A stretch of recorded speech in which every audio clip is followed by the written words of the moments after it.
ভাবুন একবার, একটা সময় ছিল যখন হাসপাতাল ছিল না, ডাক্তারি রিপোর্ট ছিল না, ওষুধের বিশাল ইন্ডাস্ট্রি ছিল না।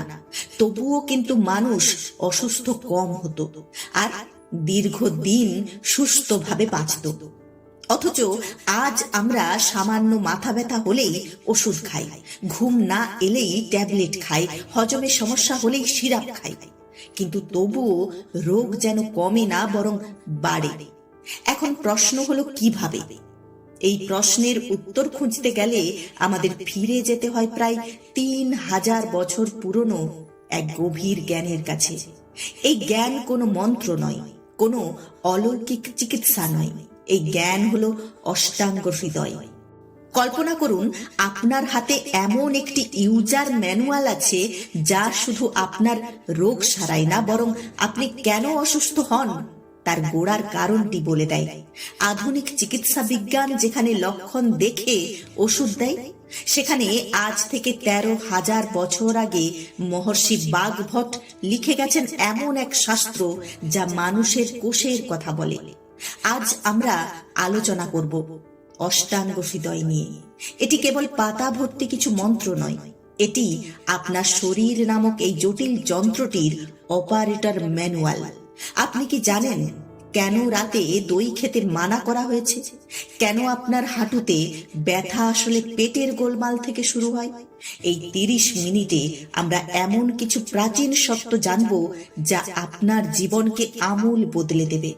অষ্টাঙ্গ হৃদয় কোনো সাধারণ চিকিৎসা গ্রন্থ নয়, এটি এমন একটি বই যা মানুষের শরীরকে আলাদা করে দেখে না, মনকেও আলাদা করে দেখে না, এমনকি জীবন যাপনকেও আলাদা করে বিচার করে না। এই বই মানুষের পুরো অস্তিত্বকে একসঙ্গে বোঝার চেষ্টা করে। আর ঠিক এই কারণেই একে বলা হয় আয়ুর্বেদের হৃদয়। অষ্টাঙ্গ হৃদয় রচনা করেছিলেন মহর্ষি বাগভট। আজ থেকে প্রায় 1500 বছর আগে লেখা এই গ্রন্থটি আয়ুর্বেদের সমস্ত গুরুত্বপূর্ণ জ্ঞানকে একত্রিত করে সহজ ও প্রাঞ্জল ভাষায় উপস্থাপন করেছে। তার আগেও আয়ুর্বেদের বড় বড় গ্রন্থ ছিল, যেমন চরক সংহিতা, সুশ্রুত সংহিতা। কিন্তু অষ্টাঙ্গ হৃদয় ছিল এমন একটি বই যা চিকিৎসক ও শিক্ষার্থী দুজনের কাছেই ব্যবহারযোগ্য হয়ে উঠেছিল। কারণ এটি শুধু তত্ত্ব শেখায়নি, শিখিয়েছে কিভাবে জীবনকে সুস্থ রাখা যায়। অষ্টাঙ্গ শব্দটির অর্থ হলো 8টি শাখা, আর হৃদয় মানে সারাংশ। অর্থাৎ এই গ্রন্থে আয়ুর্বেদের 8টি প্রধান শাখার সার ও সংক্ষেপ রয়েছে।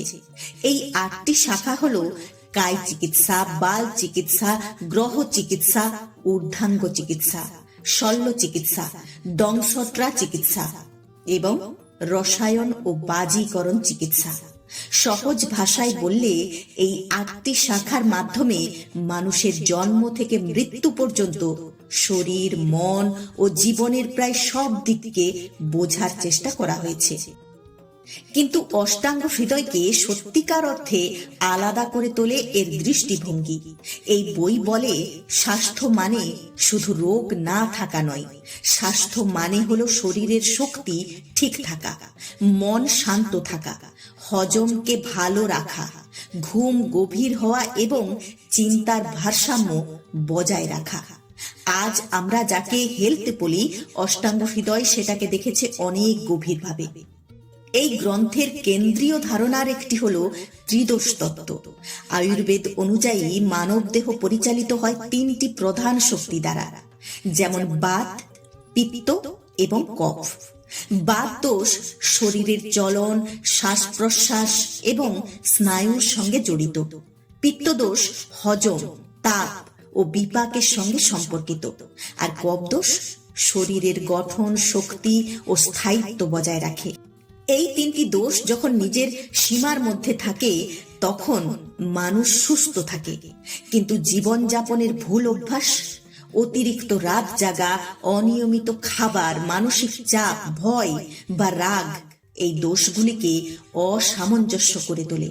আর তখনই ধীরে ধীরে রোগ জন্ম নেয়। অষ্টাঙ্গ হৃদয় এখানেই থেমে থাকে না, এটি বলে রোগের নাম জানার চেয়ে রোগের কারণ জানা বেশি জরুরি।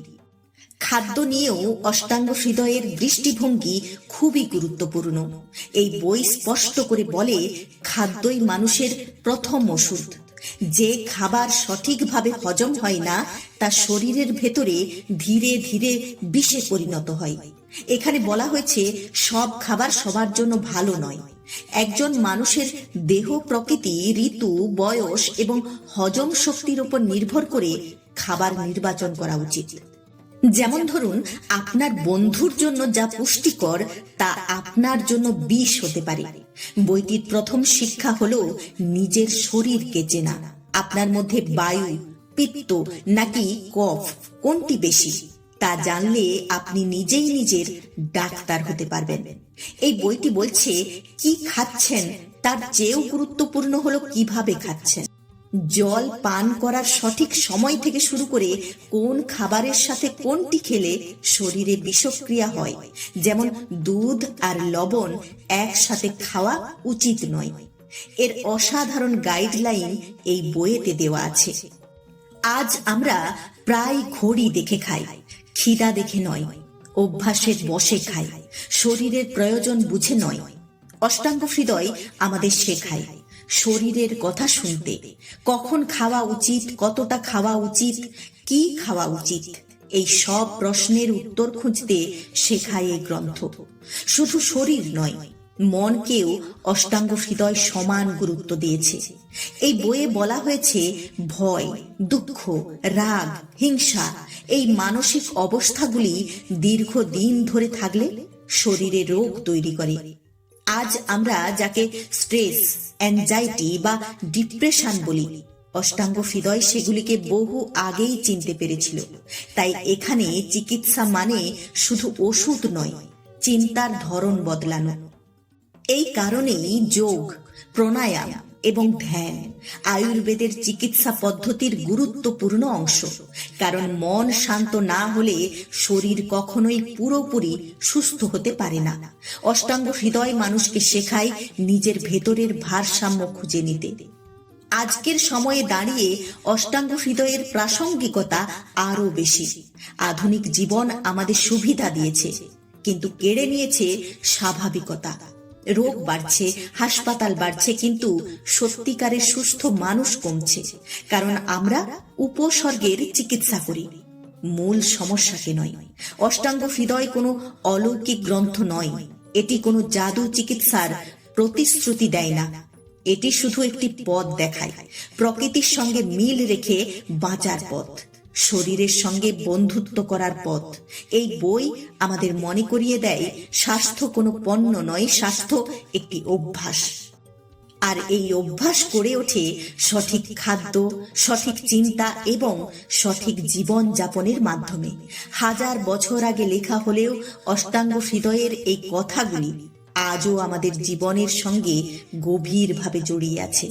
এই কারণেই বলা হয় অষ্টাঙ্গ হৃদয় শুধু শরীরের রোগ নয়, জীবনের রহস্য খুলে দেয়।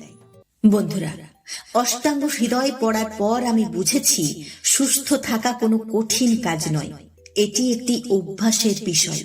আপনি কি জানতে চান আপনার শরীরের ধরন অনুযায়ী সেরা ডায়েট কোনটি? কমেন্ট করে জানান। আমি পরবর্তী ভিডিওতে তা নিয়ে বিস্তারিত আলোচনা করব।